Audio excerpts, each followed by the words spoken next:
G M سید اور الطاف حسین کے درمیان اشتراک عمل کیوں ہوا؟ جی سندھ اور MQM کا اتحاد سازش کے تحت کیسے توڑا گیا؟ دونوں سربراہان بھی اتحاد بچا نہ سکے۔ مظہر عباس کا کالم۔ سینئر صحافی مظہر عباس اپنے کالم بعنوان سندھ کی لسانی و سیاسی تقسیم میں ان عوامل کی طرف توجہ دلانے کی کوشش کی ہے جن کو بدقسمتی سے سندھ کی سیاسی قوتیں سمجھ ہی نہیں سکیں اور بقول مظہر عباس شطرنج کے مہروں کی طرح استعمال ہوتی رہیں۔ سینئر صحافی سلسلہ وار کالم کے اس حصے میں لکھتے ہیں کہ ذوالفقار علی بھٹو کی حکومت کا خاتمہ ایک مارشاء اللہ کی صورت میں ہوا تھا اور پھر 2 سال میں ہی ان کی پھانسی کے سیاسی اثرات صوبے میں بہت گہرے ہوئے، مگر ان کی بیٹی محترمہ بینظیر بھٹو شہید نے بڑی دلیری اور بہادری سے اس کا مقابلہ کیا۔ بی کو اندازہ تھا کہ پچھلے چند سال میں لسانی سیاست نے روشن خیالی اور ترقی پسند سیاست کو کمزور کر دیا ہے۔ ایک طرف نیشنل عوامی پارٹی پر پابندی کے بعد قوم پرست سیاست پروان چڑھی تو دوسری طرف جنرل ضیاء کی پالیسیوں اور ایران اور افغانستان کے بدلتے حالات نے پاکستان میں مذہبی انتہا پسندی کے فروغ میں اہم کردار ادا کیا۔ اگر ہم محترمہ کی سیاست اور سائیں جی ایم سید اور الطاف حسین کے درمیان مختلف مواقع پر ہونے والی سیاسی حکمت عملی کا جائزہ لیں تو اندازہ لگانا مشکل نہیں کہ یہاں پچھلے 50 برسوں میں کیا ہوا ہے۔ مظہر عباس آگے لکھتے ہیں کہ 5 جولائی 1977 کے مارشاء اللہ کے بعد جماعت اسلامی کی طلبہ تنظیم اسلامی جمعیت طلبہ کے ہی کچھ نوجوانوں نے، جن میں سے بیشتر نے اسکول اور کالج کے دنوں میں جمعیت کے لیے کام کیا تھا اور بھٹو مخالف تحریک کا حصہ بھی رہے تھے، ایک نئی طلبہ تنظیم کی بنیاد رکھی، آل پاکستان مہاجر اسٹوڈنٹس آرگنائزیشن یعنی APMSO۔ اس کا قیام مارشاء اللہ کے صرف 1 سال کے بعد 1978 میں جامعہ کراچی میں ہوا۔ اس وقت کے پیمفلیٹ دیکھیں APMSO کے تو اندازہ ہوتا ہے کہ اس کا محور بھٹو صاحب کے دور میں بننے والی تعلیمی اور داخلہ پالیسی تھی۔ دیکھتے ہی دیکھتے یہ تنظیم تعلیمی اداروں میں مقبول ہونا شروع ہو گئی اور اس کا سب سے زیادہ نقصان اسلامی جمعیت طلبہ کو ہوا، کیونکہ جو سیاست جماعت اسلامی نے پاکستان پیپلز پارٹی کے 4 سال میں کی تھی یہ اس پس منظر میں ہوا۔ دلچسپ امر یہ ہے کہ ایک طرف شہری سندھ میں پاکستان پیپلز پارٹی مخالف سوچ نے مہاجر سیاست کو ایک نیا رخ دیا تو دوسری طرف سائیں جی ایم سید بھی بھٹو مخالف اس حد تک چلے گئے کہ 80 کی دہائی میں سندھ اور MQM میں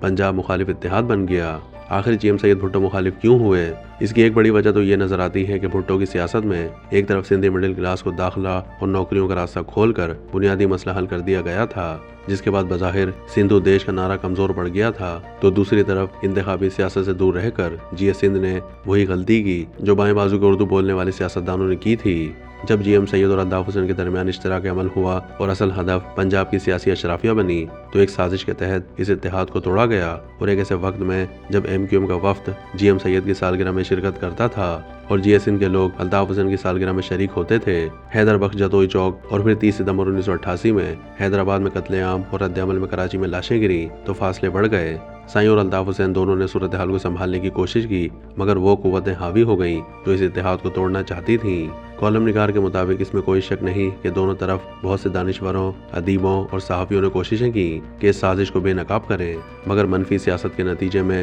کئی سو لاشیں گرنے سے معاملات خراب ہوتے چلے گئے اور پھر بے نظیر بھٹو کی عملی سیاست کا آغاز ہوا۔ مظہر عباس اپنے تجزیے میں لکھتے ہیں کہ اس بات کو ذہن میں رکھیں کہ 1986 میں بے نظیر بھٹو کی پاکستان آمد اور سوراب کوٹ، حیدر بخش جتوئی چوک کا تنازع اور حیدرآباد میں 200 افراد کے سرعام قتل اور رد عمل میں کراچی میں لسانی بنیادوں پر قتل نے بی کی سیاست اور صوبے کو عملی طور پر تقسیم کرنے میں کتنا اہم کردار ادا کیا ہے۔ آنے والے واقعے سے سمجھنے میں آسانی ہوگی کہ سندھ کی نظریاتی سیاست کو ختم کرنے کے لیے کیا کھیل کھیلا گیا۔ ایک طرف میرٹ کا قتل جس نے پوری سیاست اور سیاسی اشرافیوں کو کرپشن کی لعنت کی بھیٹ چڑھا دیا، اور دوسری طرف صوبہ خاص طور پر کراچی میں لسانی فرقہ پرستی نے شہر کا وہ تشخص کہ یہ اپوزیشن کا شہر ہے ختم کر دیا۔ مظہر عباس مزید لکھتے ہیں کہ بے نظیر بھٹو نے جلا وطنی ختم کر کے واپسی کا فیصلہ کیا تو 1986 میں پاکستان پیپلز پارٹی کی کراچی قیادت کو MQM کے قائدین سے رابطوں کا کہا، یہاں تک کہ استاد مسرور احسن جو اس وقت کراچی سینٹرل جیل میں قید تھے ان کو یہ پیغام دیا کہ الطاف حسین اور ان کے ساتھیوں کا خیال رکھا جائے۔ بقول مسرور یہ وہ وقت تھا جب الطاف حسین ان سے کہا کرتے تھے کہ MQM میں ڈاکٹر عمران فاروق ہمارے رسول بخش پلی جو یعنی دانشور ہیں۔ 1987 میں بلدیاتی الیکشن کا اعلان ہوا تو MQM نے پاکستان پیپلز پارٹی کو جماعت کے خلاف انتخابی اتحاد کی پیشکش کی۔ اس وقت MQM کی 90% قیادت طلبہ پر مشتمل تھی۔ الطاف حسین نے صدر کلفٹن ملاقات کے لیے پیغام بھیجا، مگر درمیان میں پاکستان پیپلز پارٹی کے بعض اردو بولنے والے کراچی کے اقربا نے ملاقات کو ٹال دیا، جس کا نتیجہ پاکستان پیپلز پارٹی کے خلاف گیا۔ کیونکہ بلدیاتی الیکشن میں MQM کو ناقابل یقین کامیابی حاصل ہوئی، کراچی، حیدرآباد، سکھر اور میرپور خاص میں بے نظیر بھٹو نے 17 کے لیفٹن میں پارٹی کے ایک اجلاس میں کراچی کی پاکستان پیپلز پارٹی کی قیادت پر مایوسی کا اظہار کیا اور یہاں تک کہا کہ آپ لوگوں نے MQM کی سیاسی قوت کا غلط اندازہ لگایا ہے۔ اگست 1988 میں MQM کے ایک وفد نے چیئرمین عظیم احمد کی قیادت میں بی بی سے صدر کلفٹن میں ملاقات کی اور طے ہوا کہ دونوں جماعتیں اپنے اپنے پلیٹ فارم سے الیکشن لڑیں گی اور بعد میں سیاسی اتحاد پر گفتگو جاری رہے گی۔ غور کریں تو شہری اور دیہی سندھ کے درمیان مسلسل اتحاد کی باتیں ہو رہی تھیں،